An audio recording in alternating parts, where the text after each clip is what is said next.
네, 안녕하십니까? 네. 갈수록 안 나와, 왜 이렇게? 네? 오늘 왜 이래? 아, 제가 낸 거 아니라고 얘기했더니. 좀 어려웠죠, 많이. 그래서 의욕이 상실됐나? 참, 저도 이제 같은 입장에서 뭐라고 말하기는 그런데, 그래서 저도 이거 감수하면서 얘기를 했어요. 이렇게 내면 안 된다. 근데 이제 이미 출제된 거고, 언제 시간이 다 수정하고 뭐 할 시간이 없어서 그냥 한다 이랬는데, 단지 이제 그런 걸 통해서 일단은 이번엔 점수에 연연하지 마시고, 그 내용에서 이제 우리가 좀 취할 거 취하고 버릴 거 버리고 솔직히 그래. 이렇게 이제 막, 사람이 자기 개성이 있잖아요. 자기 개성이 있다 보니까 자기 개성대로 이제 출제하고 싶은데 거기다 대고 뭐라고 하기도 그러고. 그래서 이제 오류가 있는 것만 좀 잡고 안 그러고 이제 나머지는 어떻게, 저도 본사한테 얘기해서 알아서 좀 하라고 했는데 거기도 뭐 그렇게 안 되고 그래가지고 좀 그런. 근데 어려우면 나만 어렵냐 이건 아니에요. 그러니까 다 마찬가지예요 지금. 그래서 1차는 좀 그런 대로 나왔는데 2차가 좀 많이 어려웠지 이번에. 보니까 다른 데도 막 평균 30, 40 이러대 2차. 똑같아. 전국 똑같다니까 나만 어렵다 이게 아니야. 어제 저도 갔던 학원이 2차 공법 평균 30점대, 공시법령 30점대, 중개사법 40점 초반 뭐. 그러니까 그 정도 점수면 맞춰서 점수 나온 게 아니라 찍은 점수예요. 그러니까 그런데 대신 이제 내용을 가지고 공부를 좀 하자 이 말이에요. 그래서 지금 정도 시점에서 이제 난이도를 만일 10을 기준으로 한다 그러면 한 7 정도 이렇게 맞춰서 내거든요. 이제 좀 더 2차를 이제 좀 집중하라고 그렇게 해요. 왜냐하면 그동안 우리가 1차 위주로 많이 했잖아요. 그런데 이제 5, 6월부터는 2차도 좀 해야 되거든요. 그래서 이제 2차도 좀 공부하게 하려고 이제 이렇게 조금 난이도를 내니까 여러분들이 거기에 맞춰서 이제 2차도 해줘야 돼. 그러니까 솔직히 공부 2차 많이 했어요, 안 했어요? 안 했잖아요. 그래서 점수가 이렇게 생각만큼 많이 안 나오는 거예요. 그러니까 이제부터는 2차 쭉 해가지고 정리하면 돼요. 그래서 5, 6월 달에 이제 우리 요약집 강의하잖아요. 그럼 여기 있는 내용을 충분히 이제 내 걸로 소화해 나가고 이러면 됩니다. 우리가. 자, 그러면 요약집 65페이지.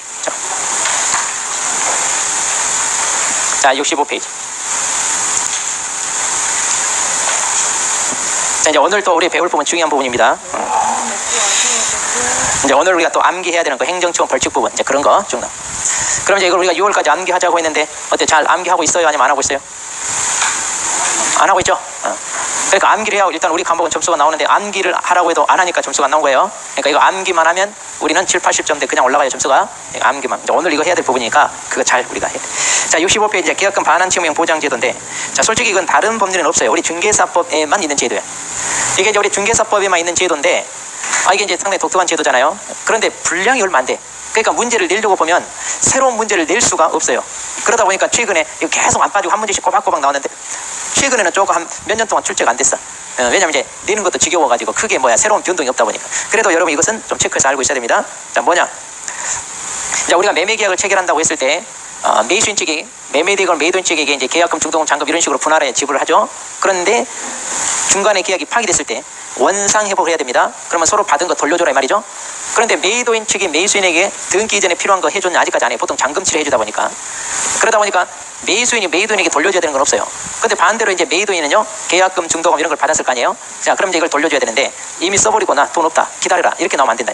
그래서 이제 이런 식으로 문제가 생길 걸 대비하여 이 대금을 매도인 측에게 바로 전달하지 말고 어디에다 맡겨놓자. 그래서 이걸 예치한다. 예치. 그래서 이제 혹시라도 이제 계약이 파기되면 매도인한테 언제 돌려줄 거냐 아쉬운 소리 할 필요 없이 즉각적으로 이렇게 돌려받을 수 있는 그러한 제도. 자, 이게 바로 이 제도. 자, 그래서 이제 읽어봅니다.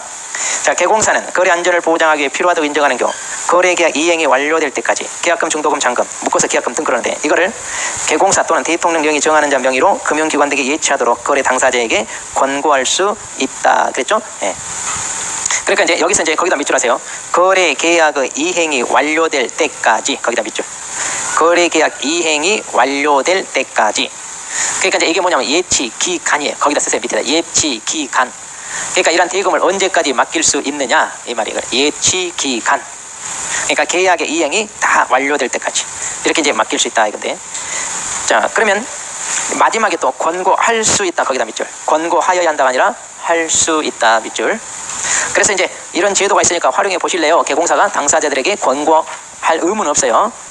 근데 이제 이것도 귀찮으니까 잘 안 하죠. 그래서 이제 우리가 잘 모르죠. 이런 제도가 있다. 자, 그러면 자, 그 밑에가 뭐냐면요. 개공사가 예치를 권고하더라도 당사자는 계약금 등을 예치할 의무는 없다. 그렇죠. 어디까지나 권고사항이니까. 두 번째, 서로 계약금 등을 예치한 경우 거래 당사자는 계약을 해지할 수 있나요? 그렇죠. 이거하고 계약 해지하고 전 상관없는 얘기예요. 그러니까 약정 해지나 법정 해지 사유가 발생하면 계약을 얼마든지 해지할 수 있습니다. 그다음, 거래 당사자가 예치 권고를 거부하더라도 중개계약이나 거래계약에 영향이 없고 중개보수 청구권에도 영향이 없다. 그렇죠. 그러니까 이런 제도가 있으니까 활용해 보실래요 하는데 에이, 그냥 놔두세요. 우리 알아서 할래요. 그러면 그냥 거기서 끝나는 거지. 다른 거 아무 변동은 없습니다. 자, 그 얘기입니다. 뭐 이 밑에 따로 안 봐도 되고요. 그런 내용은. 자, 페이지 넘겨서. 자, 그러면 이제 그럼 방금 읽었던 그 법조문에 나와 있는 걸 도표로 다시 깔끔하게 정리가 되어 있습니다. 자, 그러면 이제 예치 명의자. 자, 예치 명의자는 아까 뭐라고 했냐? 개업공인중개사 또는 대통령령이 정하는 자 명의로 그랬어요. 자, 그들이 예치 명의자인데 그러면 개공사를 제외한 나머지 대통령령에서 정하는 자가 뭐냐 하면 거기 동그라미 2번부터 7번까지가 바로 그거예요. 자, 그래서 은행, 공제사업자, 신탁업자, 보험회사, 최신관서, 전문회사 해가지고 자, 이렇게 총 6가지. 그러니까 개공사를 제외한 나머지가 이제 대통령령에서 정하는 자들인데 보니까 사람, 개인은 있어요, 없어요? 없죠. 다 뭐 기관이라고 보시면 돼요. 기관. 주로 이제 금융 업무를 취급하는 곳이다. 이제 이렇게만 알아도 돼요. 굳이 외우려고는 하지 마세요. 자, 굳이 외우려고 하지 마시고, 자, 주로 이제 금융 업무를 취급하는 어떤 기관들이다. 이렇게만 해놓으면 돼요. 그리고 이제 사람은 누구밖에 없어요? 개공사. 자, 사람은 개공사밖에 없어요. 이거 예전에 예치 명의자가 거래 당사자도 되냐 안 되냐, 또 소공사나 보조원 이들이 되냐 안 되냐, 또 변호사 되냐 안 되냐 이렇게 물어본 적이 있는데 다 무시해버리고 오직 누구밖에 없다? 개공사. 이거 하나만 딱 조심하면 돼요. 그 다음 예치기관. 그럼 어디다 맡길 거냐? 자, 금융기관, 공제사업자, 신탁업자 등 그랬죠? 자, 이거 앞글자 다 동그라미에서요. 금, 공, 신, 등. 자, 금융기관 금자, 공제사업자 공자, 신탁업자 신자, 그리고 끝에 등자도 동그라미 해야 돼요. 그러니까 이 세 군데뿐만 아니라 금융 업무를 취급하는 곳이라면 다른 것도 할 수 있다는 얘기예요. 자, 그래서 금, 공, 신, 등 이렇게 외우세요. 그 다음 이제 보증서 발행기관은, 자, 이게 보증서 발행기관. 자, 조금 이따 설명합니다. 일단 놔두고.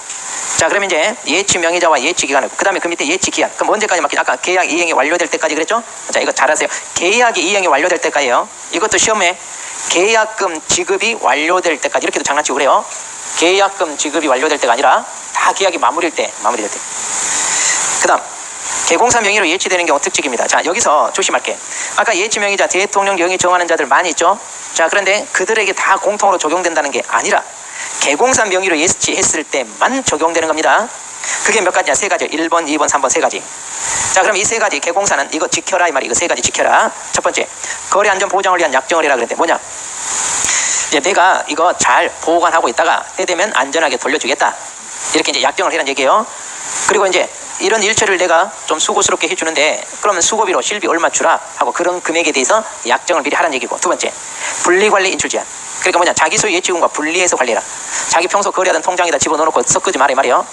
그 다음 이 예치금은요, 당사자 동의 없이 인출해서 마라. 그러니까 자기 명의로 만든 통장이다 보니까 마음대로 인출할 수 있는데 그러지 말고 당사자 동의 없이 함부로 인출하지 마라. 이걸 반대로 해석하면 뭐예요? 당사자 동의가 있으면 인출할 수 있다 이렇게 되는 거죠. 당사자 동의가 있으면 인출할 수 있다. 그러니까 동의 없이는 함부로 빼지 습니다. 그 다음 세 번째, 예치금에 대한 지급 보장.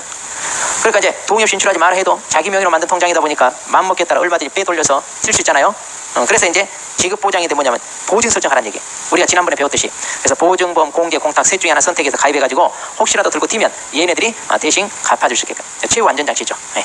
그렇게 해서 이제 이렇게 보증 설정이라 이 3가지. 자, 이 3가지를 지켜야 되는데 그 밑에 4번 이 3가지 이것은 뭐다? 강행 규정이에요. 그러니까 개공사는 자기 명의로 예치했을 때 이걸 꼭 지켜야 돼요. 그런데 이걸 위반했다. 그럼 거기 마지막에 밑줄 하세요. 마지막 6개월 범위 내 업무 정지할 수 있다 그랬죠? 자, 거기다 밑줄. 6개월 범위 업무 정지 명할 수 있다 밑줄 해놓고 그 밑에다 쓰세요. 밑줄처럼 뭐라고 쓰냐? 기타 사유. 자, 이건 이미 시험에 나왔어요. 자, 기타 사유. 자, 예전에 우리 고용인 할 때도 잠깐 나왔어요. 업무 정지 사유. 자, 결인전, 정화거, 독감기, 임상범 이렇게 암기했죠? 기가 뭐라는 기타. 그러니까 업무 정지 얻어맞을 수 있는 것을 다 규정해놨는데 너무 많으니까 이 정도로 끝내고, 자, 그리고 이제 기타 등등 이런 의미로 우리 법에서 하라는 거 하지 않고 이렇게 지키지 않았다 그러면 업무정지 때릴 수 있다고 그랬죠? 바로 그 기타 사유 적용해가지고 업무정지 때릴 수 있는 게 뭐냐? 이거예요, 이거. 자, 그런데 이렇게 기타 사유 적용해가지고 업무정지 때릴 수 있는 게 2개라고 그래서 2개. 이거 하나 있고, 자, 이것은 시험에 나왔어요. 또 하나 우리 앞에서 뭐예요? 고용인 신고 있죠? 고용 신고. 그 다음에 종료 신고 있잖아요. 그거 분명히 우리 법에서 신고하라고 했어요. 그런데 안 했어. 그럼 그것도 기타 사유 적용해가지고 업무정지 때릴 수 있어요. 자, 이렇게 기타 사유 적용해가지고 업무정지 때릴 수 있는 거 기억해야 돼요. 2가지가 있어요. 2가지. 그 다음 오른쪽 실비 청구. 자, 그럼 이제 일처리하고 실비를 받는데, 자, 누구한테 받느냐 밑줄 하세요. 거기 둘째 줄. 권리 취득 의뢰인에게 받습니다. 거기 권리 취득 의뢰. 자, 쌍방, 거래 당사자 쌍방 모두에게 받는 게 아니라 이거는 누구한테 받는다? 취득 의뢰. 왜냐? 매도인 매수인이 있다면 매수인이 그 거래되고 안전하게 돌려받는 제도예요. 즉 매수인을 보호하기 위한 제도다. 즉 취득 의뢰인 보호하기 위한 제도다. 그래서 이 실비는 누구한테 받는다? 취득 의뢰인 일방에게 받는다. 이렇게. 그 다음, 자, 사전 수령입니다. 자, 이제 잘 보세요. 그럼 이제 계약이 아까 마무리될 때까지 이렇게 맡겨놓고 가져가지 마라 이건데, 자, 반대로 매도인 입장에서는 조금 급합니다. 돈이. 내가 이거 좀 미리 받아서 쓰면 안 되겠냐? 뭐 내가 계약을 파기할 것도 아니고 들고 튈 것도 아니고 어차피 이건 내 돈 될 건데 내가 좀 미리 가져 쓰겠다. 그렇게 해라 이제. 그러면 이제 안전장치를 마련해 놓고 그렇게 가져가라 이제 그 얘기예요. 자, 그게 뭐냐? 거기 보세요 이제. 자, 계약금 등을 예치한 경우 매도나 임대인 등 계약금 등을 수령할 수 있는 권리가 있는 자는 당해 계약을 해지한 때 계약금 등 반환 보장한 내용의 금융기관 또는 보증보험회사가 발행하는 보증서를 자 여기서 밑줄하세요.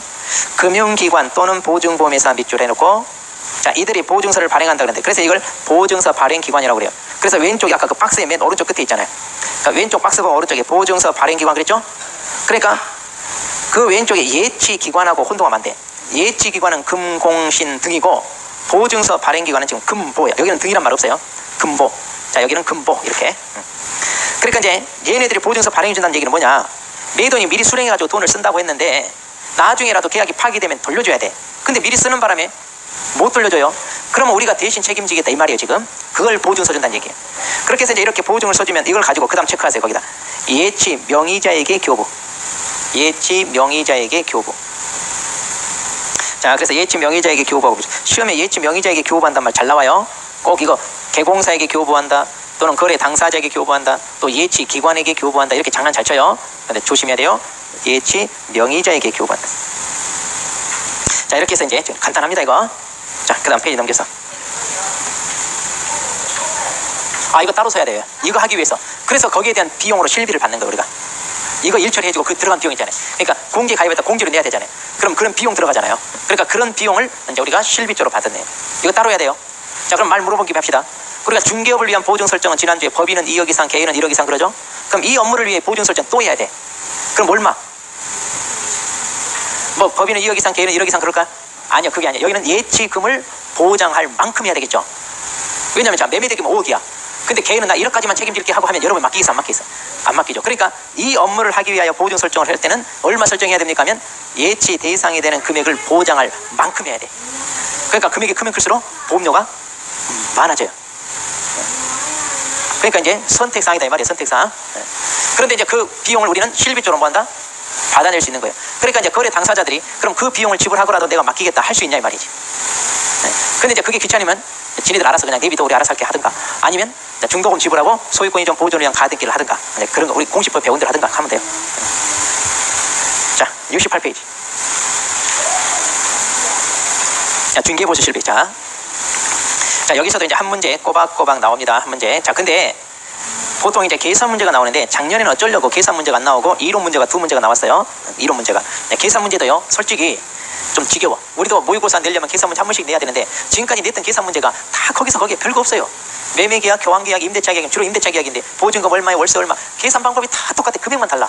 그러니까 이것도 내다 이제 지쳐가지고 이제 어때요? 지겹거든요. 그래서 아마 이론 문제를 낸 것 같기도 해. 자 그래서 이제 이론 문제를 볼 텐데 자 먼저 앞부분 이 부분은 그렇게 뭐 출제 비중이 없어요. 자 먼저 중개보수 총권입니다. 자 우리가 자 갑과 을 두 거래 당사자 사이에 이제 우리가 거래를 이제 계약을 성사시킵니다. 자 A라는 개공사가 그럼 이제 이 계약을 성사시킨 거에 대한 대가로 중개보수를 양쪽으로 우리가 각각 받는 거잖아요. 자 각각. 자 그랬을 때 자 이제 하나하나 봅시다. 1번 개공사는 중개 업무에 관한 의뢰인으로부터 소정의 보수를 받는다. 그 다음 2번 중개보수는 상인의 자격으로 당연히 존재하는 상인의 보수로 인정되므로 중개계약에서 유상임을 명시하지 않더라도 중개보수 총권은 인정된다 그랬죠. 자 2번이 중요한데 뭐냐면 우리가 이제 중개 의뢰를 받을 때 내가 계약 성사시켜주면 당신 나한테 중개보수 얼마 줄 거요? 보통 이 얘기 해요 안 해요? 이 얘기 안 하죠. 왜냐면 안 해도 우리가 중개보수 줘야 안 줘요. 그렇죠. 이 얘기 안 한다고 해서 개공사가 공짜로 해주겠습니다 그 말 아니잖아요. 원래 그거 돈 벌기 위해 사는 직업이니까 그런 말 안 해도 보수 청구권 있다 없다? 있다. 그런 말 있다. 그 다음에 이제 중개보수 청구권의 발생인데 자 중개계약 체결 시에 발생하냐 계약 체결 시에 발생하냐 막 이렇게 좀 견해가 대립돼요. 자 그런데 이것도 이제 어디까지나 이론인데 자 이거 잘 보세요. 중개보수 청구권이 언제 발생하고 언제 행사할 수 있느냐 이건데 이게 이제 견해가 좀 대립돼요. 자 무슨 얘기냐면 맨 처음에 이제 이 사람 이 물건 좀 팔아주세요 라고 의뢰를 해요. 그러면 중개 의뢰를 받을 때 중개보수 청구권이 바로 발생합니까? 아니면 이 물건을 두 사람 사이 계약을 성사시켜야 중개보수 청구권이 발생합니까? 이게 이제 중개계약 체결할 때 발생한다가 중개계약시설, 거래계약을 체결할 때 발생한다 거래계약시설 그러는데 우리 판례와 다수설 입장은 언제 발생하냐면 중개계약이 체결될 때, 그러니까 중개계약 체결할 때 발생한다 이렇게 보는 거예요. 그런데 발생을 하지만 바로 그럼 달라고 해 못해. 바로 못하고 계약을 성사시켜야죠. 그래서 행사는 언제? 행사는 거래계약이 체결됐을 때 할 수 있다 이렇게 보는 게 다수설이에요. 근데 이제 다른 견해는 뭐냐? 아 이때 총권 발생해봤자 달라고 하지도 못할 거 하나만 한 소리다.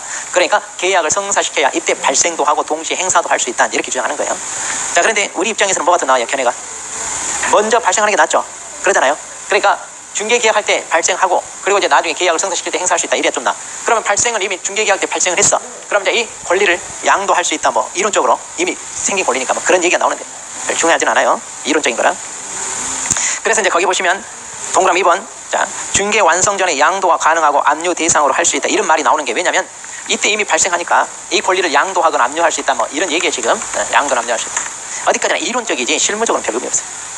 그 다음에 중개보수청구 행사 요건인데 자 우리가 중개보수청구를 행사하기 위해서는 자 물론 이제 의뢰가 있어야 되는데 의뢰가 있어서 이제 우리가 계약을 뭐예요 이렇게 성사시켜야 우리는 중개보수 달라고 하죠.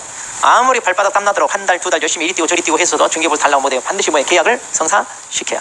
그런데 이 거래 계약을 누가 성사시켜야 되냐 개공사 G가 성사시켜야지. 그러죠. 자 이 사람이 중개를 의뢰를 자 이렇게 여러 명한테 했어요. 의뢰를 자 이렇게 여러 명한테 의뢰를 했는데 그럼 이 물건 누가 거래를 성사시켰는데 그 사람이 받는 거죠. 그러니까 계약이 체결되기는 됐는데 자기가 성사시켜야 된다. 그래서 이걸 인과관계가 있다 이런 얘기하는 거예요. 자 여기까지는 별 의미가 없고요. 4번은 좀 알아둘 필요가 있어요. 자 4번은 그럼 이제 중개보수청구의 소멸 여부인데 자 보통 우리가 중개보수 지불 시기에 대해서 자 약정이 있으면 약정에 따르고 약정이 없으면 잔금 치른 날 그랬죠. 넘겨보세요. 자 71페이지 71페이지 맨 밑에 자 중개보수 지불 시기 자 개공사 의뢰인간 약정에 따르되 약정이 없으면 거래 대금 지급이 완료된 날. 자 대금 지급이 다 완료된 날이란 뭐다? 잔금 치른 날. 자 이렇게 잔금 치른 날 준다. 그러니까 약정을 언제 하느냐에 따라서 받는데 만일 약정을 계약금 지불하고 계약서 쓸 때 했다. 그러면 이렇게 계약금 지불하고 계약서 쓸 때 했다면 이때 받을 수 있어요. 계약금 지불할 때. 그런데 만약 약정이 없으면 잔금 지불할 때 중개보수 달라고 한다고 그랬죠. 근데 여기서 오해하면 안 돼요. 우리는 계약금 지불하고 계약서를 쓰면 중개를 완성했어요. 그러니까 중개보수 받을 수 있어요. 받을 수 있는데 의뢰인들이 잔금 지불할 때 이때 준다고 하니까 이때까지 뭐예요? 기다리는 거예요. 기다리는 거. 이때 이 중개보충권이 발생하고 행사할 수 있다는 게 아니라. 그런데 이제 문제는 중간에 계약이 파기됐을 때 이거예요. 계약이 무효, 취소, 해제 이렇게 됐을 때 그러면 이 중개보수청권 이거 받을 수 있냐 없냐 이 말이에요 지금. 자 이런 일이 있을 수 있잖아요. 우리 주변에 많아요. 자 그래서 거기 보시면 자 동그라미는 청구권의 소멸인데 기억을 보세요. 중개완성 이후 중개의뢰인 간 체결된 계약이 개공사 고의 과실로 무효 취소 해제된 경우에는 보충권은 소멸한다. 그러니까 이 계약이 파기된 게 누구 잘못이다? 개공사 잘못이라면 이것은 소멸돼요. 지가 잘못해서 받을 수 없단 말이에요. 자 그래서 니은번 이미 보수를 받았다면 이거 돌려줘야 됩니다. 그 다음에 이거 중개보충권은 중개완성 전에 중개계약이 해지되면 소멸한다는데 이것은 이제 계약이 체결되기 전에 당신한테 중개를 의뢰했다가 나 당신 마음에 안 든다 다른 사람으로 바꾸겠다 이렇게 해서 다른 사람으로 바꿔버리면 이거 당연히 소멸되는 거고 이것은 중요한 거 아니에요. 놔두고. 자 그 다음에 이 동그라미는 존속입니다. 자 거래 계약이 성립된 후 개공사의 고의 과실 없이 의뢰인의 사정으로 계약이 무효 취소 해제됐을 때는 이때는 소멸하지 않는다. 자 중개 의뢰인 사정으로 계약이 파기됐어요. 그러니까 이제 매수인이 중도금 잔금 지불 날짜를 지나가지고 대금을 지불하지 못했네. 이걸 우리가 채무불이행 이행지체라고 그러죠. 그러니까 매도인이 계약을 해지한 거예요. 이런 식으로 자기네들 사정으로 계약이 파기됐다니 이때는 소멸된다 안 된다?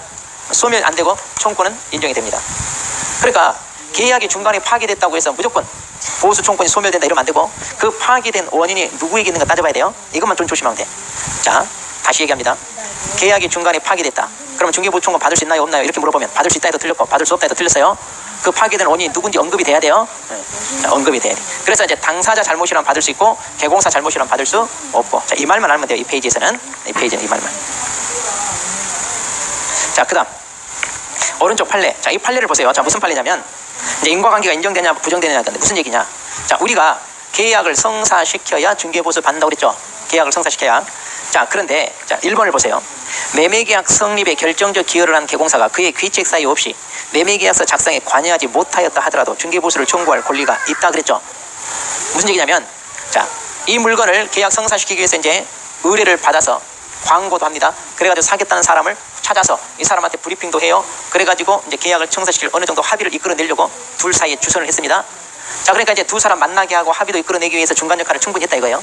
그런데 뭔가 조건이 안 맞아가지고 최종적으로 계약서는 쓰지 않고 하루 지나서 다음에 우리 좀 더 생각해보고 계약합시다 이랬는데 알고 봤더니 지네 둘이 따로 만나서 계약서 쓴 거야.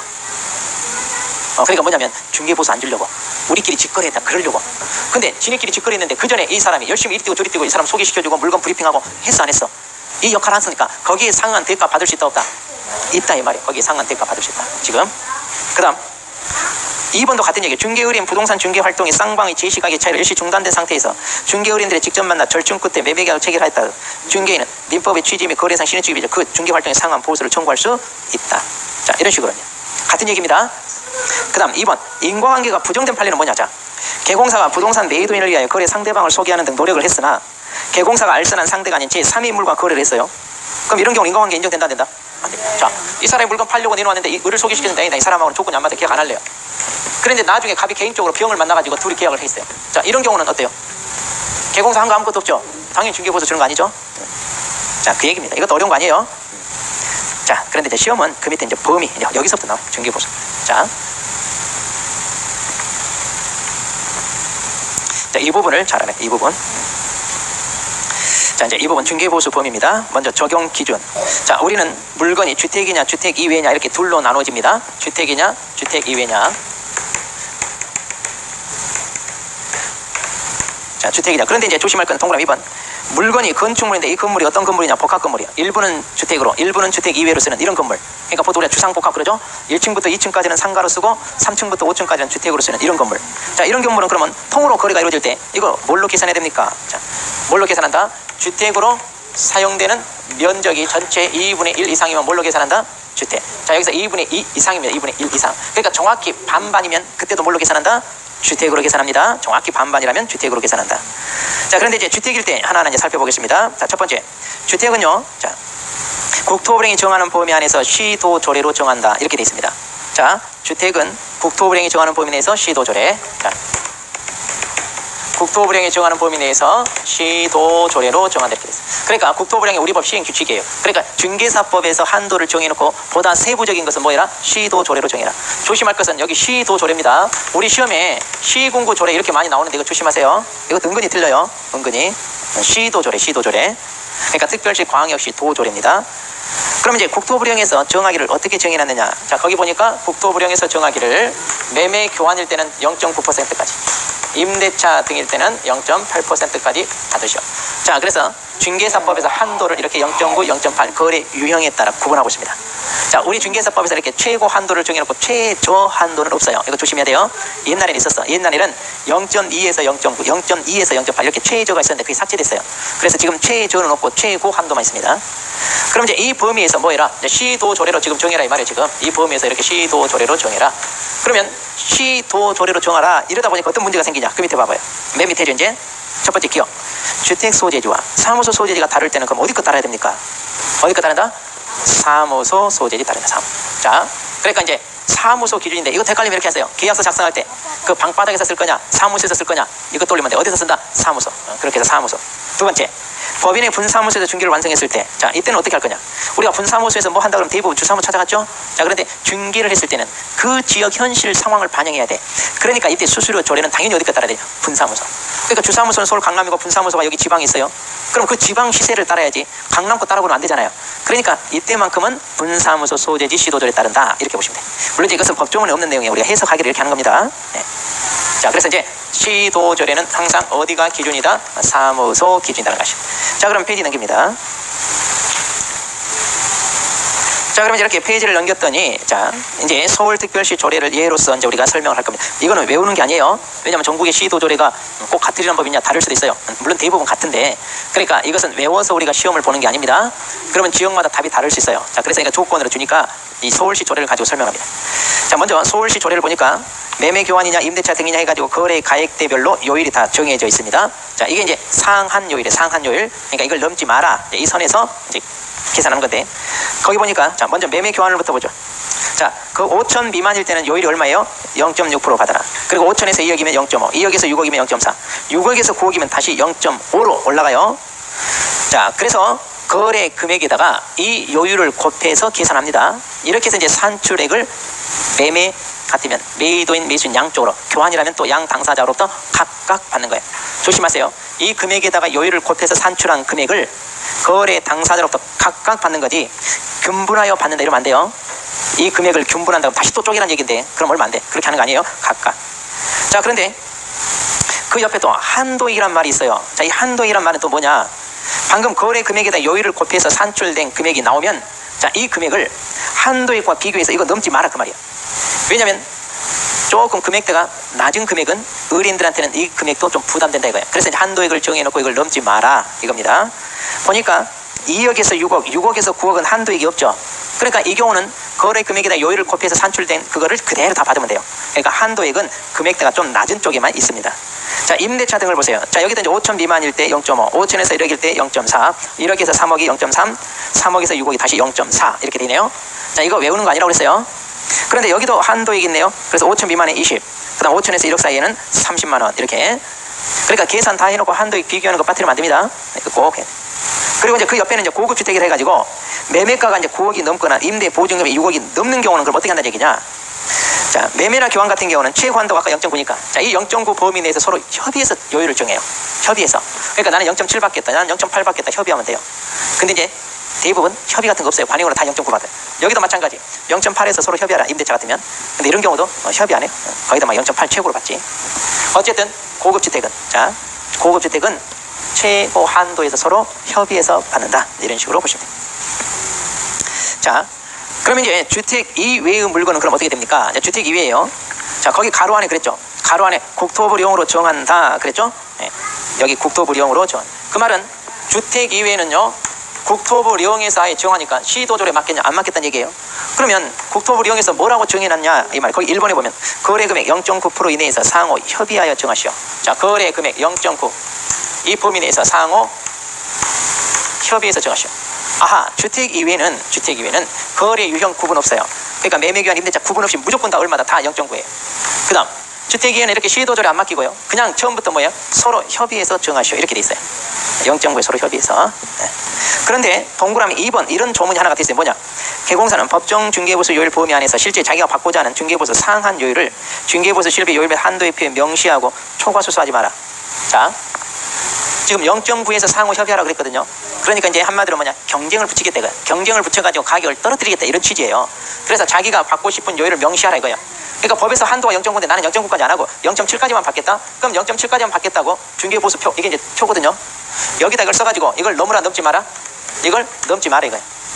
그럼 이제 옆에 또 새로 이번에 개입한 개공사는 자기가 손님을 많이 끌어들이기 위해서 이 사람보다 더 적게 받는다고 해야지 어때? 자기 찾아올 거 아니에요. 그래서 나는 0.6까지만 받겠다. 또 다른 사람 나는 0.5까지만 받겠다. 이런 식으로 이제 가격 경쟁을 유도해가지고 중개보수를 낮추게 했다고 이런 조문이 있어요. 그럼 개공사는 서로 피티지게 싸워가지고 출혈 경쟁해가지고 이걸 낮춰야 돼? 아니면 따로 한번 만나야 돼? 따로 한번 만나가지고 어떻게 해야 돼? 우리는 절대 이렇게 낮추지 말자. 그래서 다 얼마로 하자? 0.9. 그래서 실질적으로 다 담합이 되어 있어 안 돼 있어? 그래서 아마 다 0.9야. 다 0.9. 담합이 돼 있어. 자, 어쨌든 이 조문 이런 게 있어요. 자기가 받고 싶은 요율을 명시해서 그걸 넘지 마라. 이런 조문이 있다는 거. 어디에는? 주택 이외의 물건에는. 왜? 처음부터 협의하는 거라. 여기는 이제 시도 조례를 아예 못을 박아버렸으니까 그런 게 필요 없잖아요. 여기만 이런 문구가 나와. 여기만. 자, 그런데 이제 오피스텔의 경우에는 좀 하나가 달라요. 그래서 이제 예전에 없다가 새로 신설된 건데, 자, 주택 이외의 물건이라고 하는 것은 이제 뭐냐? 토지도 있고 상가도 있고 뭐 사무실용 건물도 있고 그다음에 공장도 있고 창고도 있고 임목 광업재단 다 있잖아요. 그런데 그 중에 뭐는 자, 오피스텔은 이제 좀 더 구분해서 따로 정합니다. 자, 오피스텔은 이제 원래 사무실 용도로 지어진 건물인데 요즘 1인 가구가 많아요. 특히 직장 다니는 사람이 도심 출퇴근을 용이하기 위하여 오피스텔에 이제 주거용으로 이렇게 구입을 하는 경우가 많아요.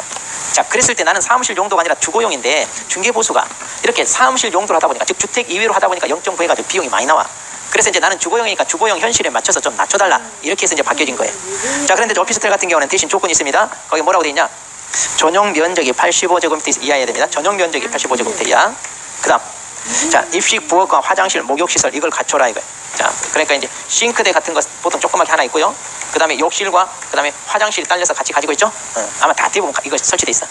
전용 면적만 85제곱미터 하면 아파트로 하면 공용 면적 다 포함하면 어느 정도 33평대 얘기하는 거야. 33평대. 그러니까 거의 이 조건 다 충족해야 하네요. 합니다. 조심할 것은 이 오피스텔을 주거용으로 쓴다고 할 때 그런 얘기예요. 주거용. 근데 이 조건에 해당하더라도 나는 이 오피스텔 주거용이 아니라 말 그대로 사무실로 쓰겠다. 그럼 어떻게 되는 거예요? 이렇게 가는 거예요. 나는 사무실 용도 즉 영업을 위한 용도로 쓰겠다. 만약 영업 목적이 있다면 이렇게 가는 거예요. 주거용으로 쓴다고 했을 때. 그러니까 이런 말이 나와야 돼. 자, 그랬을 때 어떻게 되느냐? 자, 여기 보니까 이제 매매 교환일 때는 0.5까지 받고 그 다음 임대차 등일 때는 0.4%까지 받고. 그러니까 원래는 0.9 받던 것이 지금 0.5, 0.4 뚝 떨어져 버리네. 그래서 이제 반값 수수료 이런 말이 나왔죠. 자, 그런데 이제 그 밑에 니은번 만일 주거 외의 오피스텔이라면 어떻게 되냐? 방금 얘기했죠? 주거 외라면 이렇게 간단히 얘기해요. 그 다음에 이제 맨 밑에 4번 한도를 초과한 보수 약정의 효력 그래가지고 자 이것도 우리가 금쟁이 할 때 있어요. 전부 무효가 아니라 뭐다? 초과 부분만 무효다. 그래서 초과 부분만 부당이득으로 반환해라 그랬죠? 자 이렇게 해서 자 그럼 이제 오른쪽에 자 이제 그럼 이 요율 체계에 맞춰서 이제 직접 계산해 보는 거예요. 자 그러면 계산 어떻게 하느냐? 거래 금액에다 요율을 곱해서 산출액을 나옵니다. 그런데 이 동그라미 1번 이런 산출액은요 반드시 한도액과 비교해 가지고 높은 금액을 받는다, 낮은 금액을 받는다. 낮은 금액을 받는다는 거 높은 금액이 낮은. 그럼 이제 그 밑에 이제 거래 유형별 계산 방법이 쭉 나옵니다. 자 매매는 어떻게 한다? 그냥 매매는 거래 금액에다 요율만 곱하면 돼요. 그렇게 해서 이제 산출된 금액을 매도인 매수인 양쪽으로부터 각각 받으면 돼. 계산이 간단해요. 자 그런데 아파트 분양권은 그럼 어떻게 한다는 얘기냐? 자 거기 기납입액에다 프리미엄을 더한 걸 거래 금액으로 해요.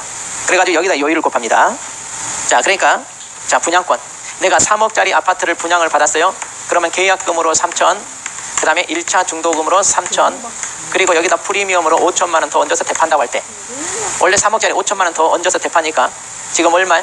3억 5천에 매매가 이루어지죠? 근데 3억 5천에다 요율을 곱하는 게 아니라 기납입금이란 말은 본인이 납입한 금액 이거 얘기하는 거예요. 자, 기납입액. 그러면 여기 3천 여기 3천에다가 그 다음에 뭘 더해라? 프리미엄 이걸 더해라. 그래서 얼마로 계산해라?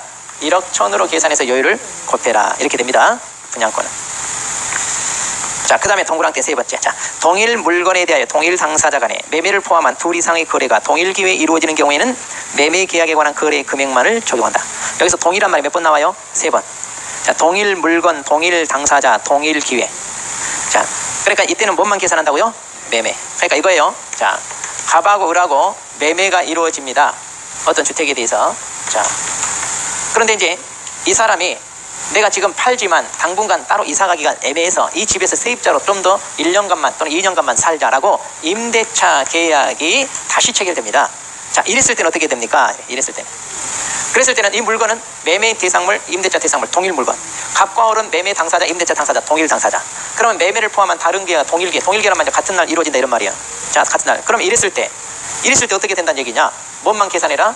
매매. 우리가 매매 계약서, 임대차 계약서 두 개를 써주지만 이것만 계산해라. 이것만 해서 받아라 그 얘기입니다. 그 다음 교환. 교환은 서로 맞바꾸는 겁니다. 자, 맞바꾸는 건데 금액이 서로 다를 때 어떻게 할 거냐? 교환 물건 중. 그때는 그 금액 중 높은 금액, 낮은 금액, 높은 금액을 거래 금액으로 계산해서 양쪽으로 다 받아라. 왜 그러냐? 금액이 낮은 쪽이 높은 금액에 맞추기 위해서 보충금을 더 얹어서 주겠죠. 그러다 보니까 결국 금액이 같아진다. 그래서 교환은 금액이 같아지니까 처음부터 높은 금액으로 계산해버리면 돼요. 그래서 보충금은 따로 계산에 포함해요 안 해요? 할 필요가 없는 거죠. 그 다음 임대차. 주로 시험은 임대차가 나온다고 그랬어요. 자, 임대차 같은 경우는 이제 전세, 월세가 있는데 전세는 우리가 이제 독특하게 우리나라에만 있는 제도죠. 보증금만 있고 월세가 따로 없는 그런 임대차 형태인데 자, 이런 경우는 보증금에다가 요율만 곱하면 돼요. 간단합니다. 그런데 이제 월세가 있는 경우는 시험은 주로 여기서 나오는데 자, 월세가 있을 때는 어떻게 해야 됩니까? 자, 보증금에다가 월세 100을 곱해서 더해주라 그랬어요. 그렇게 해서 이제 이것을 자, 거래 금액으로 삼아서 여기에다가 요율을 곱합니다. 그러니까 그나마 조금 복잡하다 이거예요. 그나마. 자, 이렇게 해서 이제 계산을 하면 돼요. 자, 그런데 자, 이렇게 이제 월세에다 100을 곱해서 보증금에 더한데 이걸 환산합산, 그래 이렇게 환산합산한 금액이 만일 5천만 원 미만으로 나오면 여기다 100을 곱했는데 여기서는 다시 얼마를 곱해라? 70으로 곱해서 계산을 다시 하라. 지금 그 얘기입니다. 자, 보증금이 3천이에요. 월세가 10만 원이요. 곱하기 100을 했어요. 그랬더니 합치니까 얼마? 4천. 5천 안 넘죠? 5천 안 넘으면 어떻게 해야 되느냐? 여기다 70을 곱해서 계산 다시 해라. 그러니까 이걸 곱하니까 700 더하니까 얼마? 3,700원. 자, 조심할 것은 이렇게 환산한 금액 5천 안 넘어야 돼요. 여기 보증금만 가지고 보증금이 3천이야. 그리고 월세가 자 50만 원입니다. 곱하기 100 했어요. 그럼 이거 어떻게 해야 될까요? 5천 안 넘냐고 바로 여기다 70 곱하면 돼요, 안 돼요? 안 됩니다. 지금 이거 하니까 5천 더하니까 얼마예요 이거? 8천 나와요. 이거 5천 넘죠? 그러니까 이렇게 다 환산한 게 5천이 안 넘어야 돼요. 이것도 은근히 실수하는 사람이 있대요 보니까. 보증금만 보고 5천 안 넘는다? 하고 처음부터 70 곱하면 안 돼. 자, 이렇게. 그 다음에 이제 판례. 자, 그 밑에 판례를 봅니다. 이것도 이제 두 가지 판례 다 출제될 판례니까 알아내야 되자. 개공사가 분양권 매매를 중개하면서 보수 산정에 관한 지방자치단체의 조례를 잘못 해석하여 법에서 허용하는 금액을 초과하여 수수한 경우 법률의 착오에 해당하지 않으므로 중개보수 초과 수수에 해당한다 그랬죠. 뭐냐면 이거 분양권 계산할 때 기납입금에다가 프리미엄을 더해라. 그런데 이 사람은 이렇게 안 하고 총 분양가에다가 프리미엄을 더해가지고 이렇게 계산한 거예요. 그러면 3억 5천이면 우리 거기 서울시 조례를 보니까 2억에서 6억 사이니까 0.4잖아요. 0.4 곱하면 4, 5, 20, 4, 30이 얼마야? 140. 이거 양쪽으로 받으니까 280. 그런데 기납입금대로 해라 그럼 1억 1천이잖아요. 그러면 5천에서 2억 사이니까 0.5. 여기 0.5. 그래서 얼마? 55만 원. 양쪽으로 받으니까 110만 원. 차이가 많이 나죠? 그러니까 개인한테 엄청난 차이가 더블로 나버려, 더블로. 그런데 나 이렇게 계산하는 줄 몰랐다 하고 이렇게 계산해서 받아버린 거예요, 사람이. 그러면 그건 네 사정이고, 그러면 네 사정이고 너는 초과수 산 거다, 안 한 거다? 한 거다, 그 말이지. 초과수 한 거다. 그 다음 두 번째. 자, 공인중개사 자격이 없는 자가 우연한 기회에 단 1회 타인 간 거래 행위를 중개한 경우와 같이, 이런 경우와 같이 중개를 업으로 한 것이 아니라면 그에 따른 중개보수 지급 약정이 강행법규에 위배되어 무효라고 할 것은 아니고. 자, 여기까지. 자, 무자격자가 우연한 기회에 중개를 한번 하고 양쪽으로부터 중개보수를 받았어요. 자, 이 말은 이거 어때요? 지금 무효라 할 것은 아니고 그랬죠? 그러니까 받을 수 있다, 없다? 있다는 얘기예요. 우리가 우연한 기회에 한 번 정도 하는 것은 받을 수 있다. 그런데 뭐냐, 다만 그 보수 약정이 부당하게 과하다요. 민법상 신의 성실의 원칙이나 형평의 원칙에 반한다고 볼 만한 사정이 있는 경우에는 그 상당하다고 인정되는 범위 내로 감액된 보수액만을 청구할 수 있다. 그러니까 이제 뒷부분은 무시해버리고 앞부분만. 그러니까 이제 무자격자가 우연한 기회에 한 번 정도는 할 수 있다는 얘기입니다. 그런데 이게 맛이 들여 또 두 번, 세 번 반복해가지고 계속적으로 이루어져 버리면 뭐가 돼버려요? 무등록 중개업이다. 그때는 처벌받아요. 그러니까 우연한 게 이렇게 한 번 정도 하는 것은 허용이 되고 또 중개보수도 받을 수 있다. 그겁니다. 자, 그리고 이제 중개보수 지불 시기 아까도 잠깐 얘기했죠. 그럼 이거 언제 줍니까? 개공서 거래인간 약정에 따르되 약정이 없으면 거래대금 지급이 완료된 날. 자, 거래대금 지급이 완료된 날. 이렇게 돼. 그 다음 페이지 넘겼어. 자, 실비. 자, 실비. 자, 실비는 그렇게 많이 출제되는 게 아니에요. 어쩌다 한 번씩 나오고요. 그런데 자, 실비는 자, 거기 두 가지가 있어요. 의의를 보시면 중개대상물 권리관계 등 확인에 소요된 비용하고 그 다음 계약금 반환 지명 보장에 소요된 비용. 자, 이렇게 두 종류가 있습니다. 자, 그러면 실비 범위와 기준 그래가지고 첫 번째 1번 국토부령이 정하는 범위 내에서 시도 조례로 정한다 그랬죠. 자, 거기 동그라미 1번 있잖아요. 국토부령이 정하는 범위 내에서 시도 조례로 정한다 그랬죠. 거기 끝에다가 가로 열고 쓰세요. 동그라미 1번 끝에다 가로 열고. 물건 종류 불문. 물건 종류 불문. 자, 중개보수는 물건이 주택이냐 주택 이외냐 해가지고 서로 요일 체계가 달라. 그런데 실비는 주택이건 주택이건 다 똑같아. 뭐예요? 시도조례. 자, 여기는 주택은 시도조례, 주택 이외는 정정물 상호협의 서로 다르잖아요. 그러니까 중개보수하고 실비가 달라요 지금. 그 다음 자, 실비도 시도조례 따르라고 그랬으니까 동그라미 1번. 만일 물건 소재지 사무소 소재가 다르면 그럼 어디 거 따를까요? 이건 똑같아요. 어디 거 따른다? 사무소 소재지 따른다. 그 다음 실비 청구입니다. 자, 먼저 부담자 이거 조심하세요. 실비는 이것만 조심하면 되죠. 우리가 중개보수는 쌍방으로 각각 받게 돼 있어요. 그런데 실비는 일방에게만 받아요. 그런데 그 일방이 서로 달라. 자, 그래서 거기 권리관계 등 확인에 소요된 실비는 누구? 이전의 렌이고 반환채무형 보장에 소요된 실비는 취득. 아까 반환채무형은 누구를 보호하는 제도래요? 취득의뢰를 보호하는 제도죠. 그러니까 그 사람한테 판다. 그럼 권리관계 확인에 소요된 실비는 뭐냐? 물건을 가지고 있는 사람이 이 물건 내가 처분하고 싶은데 어떤 조건으로 팔아야 되는지 좀 알아봐달라 이렇게 부탁한 경우. 근데 물건이 저기 뭔가 지방이 있어요.